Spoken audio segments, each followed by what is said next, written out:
Bismillahirrahmanirrahim. Assalamualaikum. Salam sejahtera semua. Baik, cuba korang bayangkanlah kan, kalau korang nak pergi di sebuah masjid untuk korang bersembahyang kan. Berhenti nak sembahyang, tiba-tiba dah habis ambil wuduk tu, masuk masjid, nampak ada batu nisan.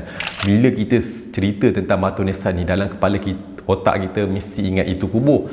Jadi korang rasa korang nak teruskan tak sembahyang di kawasan masjid itu, ataupun korang pergi cari tempat lain? Mungkin ada yang berani, ada yang tak berani. Ya, itulah yang berlaku, yang wujudnya ada satu batu nisan ni, ataupun orang kata kubur pun boleh kot. Nampak macam kubur. Ada satu batu nisan ni yang dia terletak di dalam masjid dekat Malaysia. Kalau korang nak tahu, ia terletak di kampung Kota Lama Kanan yang terletak di Kuala Kangsar, Perak, Darul Rizwan.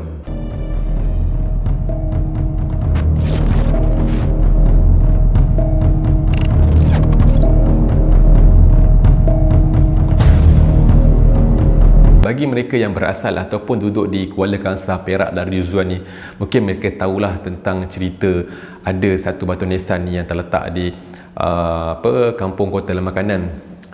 Cerita ni adalah cerita yang bersejarah dan cerita misteri sebenarnya. Hari ni saya nak sharekan kepada anda semua sedikitlah tentang apa yang berlaku sebenarnya. Ada batu nisan di dalam masjid. Selalunya batu nisan ni diletakkan di kawasan perkuburan kan. Tetapi yang ini ajaib, bukan ajaib sikit lah. Orang kata 1000 dalam 1 batu nisan di dalam masjid. Okey, ia berlaku di sebuah masjid di Kuala Kangsar, Perak. Di Kuala Kangsar, Perak ni memang orang kata pelbagai cerita sejarah, pelbagai cerita misteri yang berlaku di situ. Kisahnya begini, kisahnya berlaku antara tahun 1549 hingga 1577 Masihi. Kisah ni memang kisah dah lama dan menjadi sejarah, menjadi misteri. Kisahnya berlaku pada Sultan Mansur Shah I, iaitu Sultan Perak yang kedua. Sekarang pun dah Sultan Perak yang ke-35, Sultan Nazrin Shah. Ia berlaku dah lama pada Sultan Perak yang kedua, iaitu Sultan Mansur Shah I ni. Kisahnya begini ya. Okey, baginda ni dia nak pergi menziarahi rakyat baginda di sebuah kampung, iaitu kampung Kota Lama Kanan lah. Jadi baginda berjumpalah dengan rakyat-rakyat, beramah mesra, menyantuni rakyat. Sebagai seorang sultan, itu adalah tanggungjawab dia lah untuk berjumpa dengan rakyat-rakyat. Okey, dia jumpa dengan rakyat dia. Okey, baginda habis dia jumpa dengan rakyat baginda. Baginda kebetulan pada hari itu hari Jumaat, baginda tak nak balik istana lagi. Baginda mengambil keputusan untuk stay lah di masjid Kota Kampung Lama Kanan ini untuk menunggu sembahyang Jumaat. Maksudnya baginda stay sembahyang Jumaat, lepas habis sembahyang Jumaat barulah baginda pulang.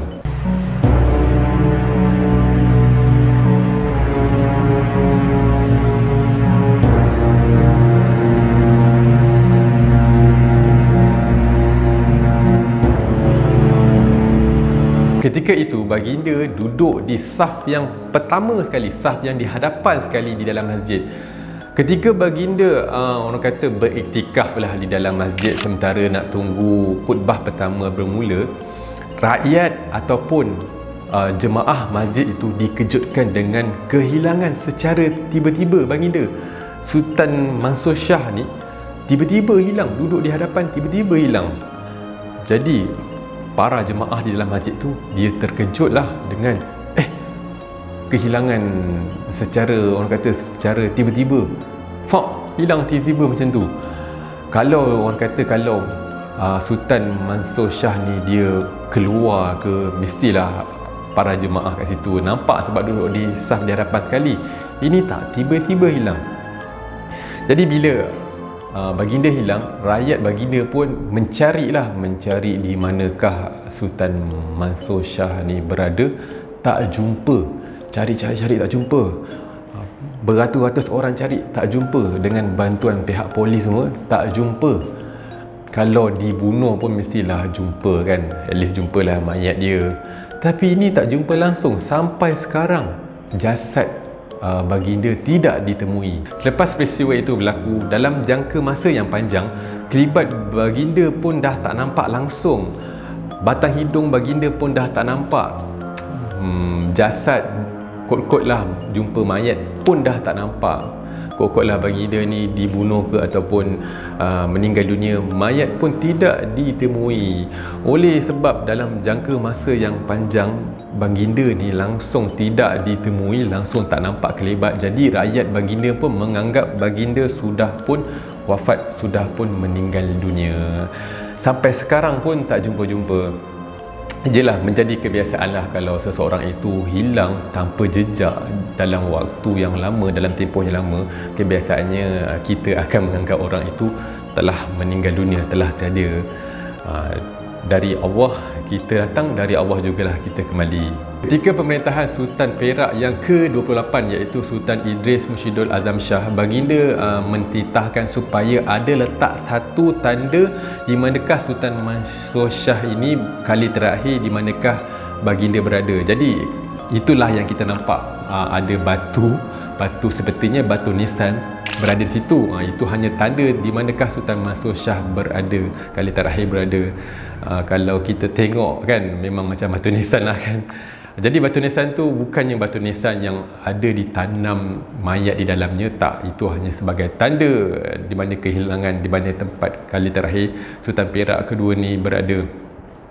Jadi bagi mereka ataupun sesiapa saja yang nak pergi ke masjid Kampung Lama Kanan ni, masuk masjid tu ada nampak batu nisan, jangan risau, jangan takut. Itu batu nisan yang menjadi petanda sahaja sebenarnya. Tak ada mayat pun ditanam di situ, tak ada jenazah pun yang ditanam di situ. Itu hanya tempat sebagai, orang kata, tempat petanda yang menjadi bersejarah, yang menjadi sebagai tanda, orang kata, memperingatilah Sultan Mansur Shah ini, Sultan Perak kedua ni hilang. Begitulah kisah misteri yang saya nak sharekan pada hari ini. Kehilangan Sultan Perak yang kedua, hilang secara tiba-tiba, gaib tiba-tiba. Di manakah dia berada sekarang? Wallahu alam, sampai sekarang tak dapat jawapan. Jadi kepada mereka yang tengok video ini sampai habis, terima kasih saya ucapkan. Kita jumpa lagi pada video yang akan datang. Assalamualaikum, salam sejahtera.